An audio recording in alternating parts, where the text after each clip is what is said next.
Tout doit y passer dans la relèvelapeste.fr du 29 juin 2023. Sur l'île d'Halmahera, au nord-est de l'Indonésie, vivent les Ongana Manyawa, un des derniers peuples de chasseurs-cueilleurs nomades d'Indonésie.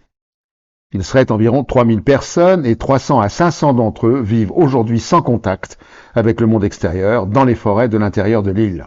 Seulement voilà, une entreprise, Weda Bay Nickel, constituée de l'entreprise chinoise Tsingshan et de l'entreprise française Eramet, dont l'État français détient 27,13%, a décidé d'exploiter le nickel de ces territoires à destination des voitures électriques. Les forêts préservées où vivent ces populations sont détruites au nom de la trop fameuse transition énergétique. Ce peuple vit dans ces forêts et on les chasse avec cet argument avancé par le gouvernement indonésien, les Ongana Manyawa, est un peuple primitif qu'il faut intégrer dans la société. C'est surtout une entreprise de désintégration qui est menée puisque l'entreprise prévoit d'intensifier l'exploitation minière à un rythme plusieurs fois supérieur au rythme actuel. L'exploitation pourrait s'étendre sur une période de 50 ans, bafouant la Déclaration des Nations Unies sur les droits des peuples autochtones qui stipule que le consentement des individus concernés est requis pour tous les développements sur les territoires autochtones. En outre, l'extraction n'a rien d'écologique. Selon l'Agence internationale de l'énergie, 19 tonnes de CO2 sont émises pour chaque tonne de nickel fondu. L'exploitation pollue ainsi l'air et endommage les rivières. Peuples autochtones, air, rivières, forêts, tout doit y passer. C'est sans doute ça, la croissance verte. Que dit le rapport 2024 du Haut Conseil pour le climat? Ce 6e rapport annuel de 236 pages indique en substance que la France est loin du compte, alors que le changement climatique commence à être dévastateur.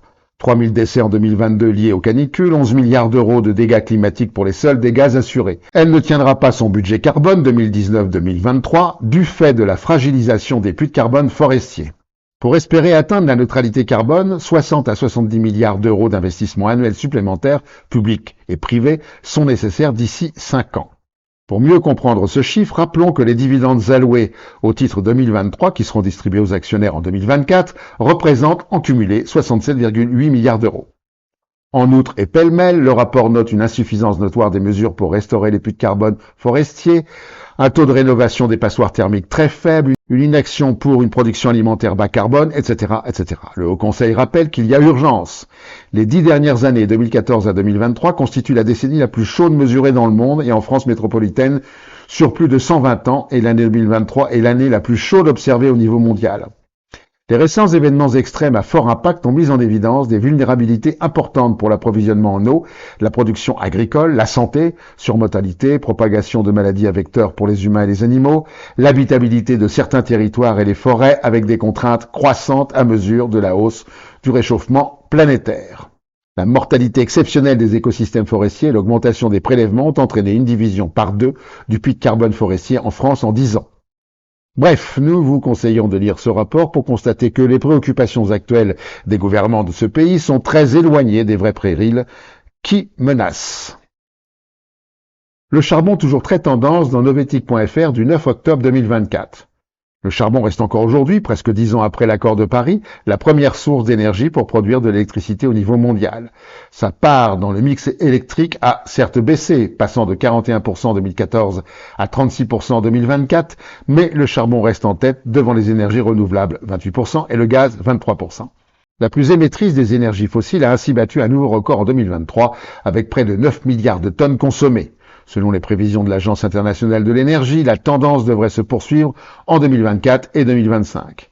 La Chine consomme plus de la moitié de la consommation mondiale de charbon et possède près des 2/3 des nouvelles installations. Le pays a construit 70 gigawatts de nouvelles centrales au charbon en 2023, soit l'équivalent de la puissance électrique du parc nucléaire français.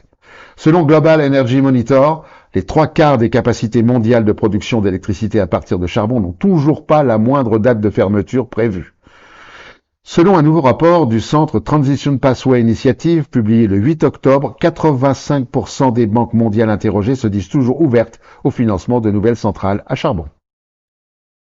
Frontières non durables dans ouzbekerika.com du 3 octobre 2024. Le gouvernement helvète a revu ses frontières avec l'Italie suite à la fonte des glaciers. En effet, des sections importantes de la frontière sont définies par le bassin versant ou les lignes de crête des glaciers, des névés ou des neiges perpétuelles.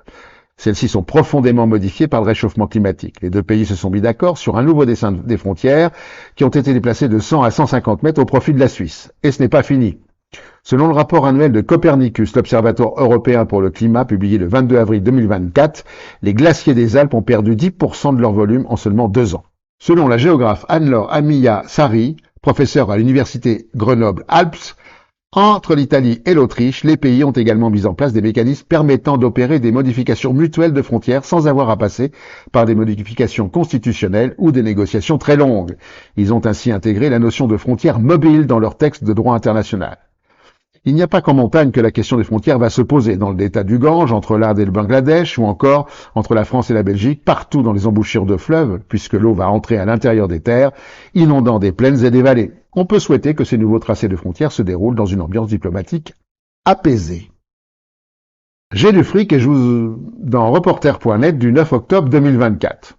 Le magnat de l'immobilier et promoteur monégasque Jean-Victor Pastor a acheté en 2017 et considérablement agrandi le refuge de la Treille sur les hauteurs de Méribel-les-Alus pour en faire un hôtel de luxe. Il n'est accessible que par un chemin escarpé et fragile, à la circulation strictement limitée. Le projet d'agrandissement stipulait que le chemin ne pouvait être emprunté que par des véhicules motorisés pour transporter le personnel et les produits nécessaires au fonctionnement de l'établissement. Qu'à cela ne tienne, le chemin est désormais ouvert au trafic des 4x4 et autres engins, au prétexte qu'il faut aller chercher les clients qui ne peuvent pas tous emprunter à pied le chemin, personnes âgées, handicapées, jeunes enfants, etc. Une nuitée vaut jusqu'à 3 250 € en saison hivernale et 1 040 € l'été. Avec ces tarifs, difficile d'exiger de ses clients qu'ils se fatiguent à grimper, selon les saisons, 2 ou 3 heures à pied, ski ou raquettes, sans compter les clients du restaurant. En 2021, le tribunal d'Albertville a infligé aux promoteurs 2 amendes pour infraction aux règles de circulation et promotion du transport de clients par moyens motorisés qui n'ont eu aucun effet. Le projet avait été présenté comme éco-responsable. En fait, c'est un hôtel de luxe, vente d'accessoires de meubles, cave à vin, cigares, massage, spa, etc. Et le bassin de défense contre les incendies a été transformé en piscine. Extérieur, chauffé. La mairie reste étrangement silencieuse. Il faut dire que le promoteur a racheté à l'adjointe au maire, Michel Schilte, une grange convertie en chalet pour y héberger son personnel et qu'il a mandaté son fils, gérant d'une entreprise de construction, pour assurer les travaux. Toutefois, lors du conseil municipal du 22 novembre 2023, les élus ont affirmé subitement s'être fait duper par le promoteur et se sont opposés à une nouvelle demande d'agrandissement du refuge. Ici, on aime bien l'environnement tant que ça n'empêche pas de faire des affaires, résume un fin connaisseur des mœurs locales. Et pour finir, la connerie de la semaine.